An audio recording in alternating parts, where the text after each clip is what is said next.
Welcome back to my channel Maha Garden. இன்றைக்கி நம்ம ஆப்பத்துக்கு மாவு எப்படி அரைக்கிறதுன்னு பார்ப்போம். இதுக்கு தேவையானது பச்சரிசி, புழுங்கரிசி, வெந்தயம், உளுந்து, தேங்காய், ஒரு முடி திருவின தேங்காய்.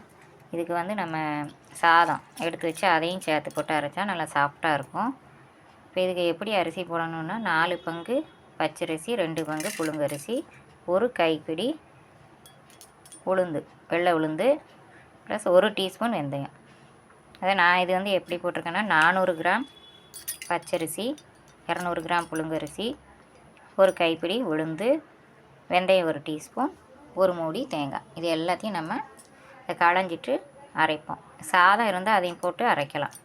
இப்போ மொதல் நாள் நம்ம சாயங்காலம் அரைச்சி வச்சோன்னா மறுநாள் காலையில் ஆப்பத்துக்கு நல்லாயிருக்கும். கொஞ்சம் புளிக்க வைக்கணும். ஊற்றும் போது சோடா பொடி போட்டு ஊற்றிக்கலாம். Okay, thank you.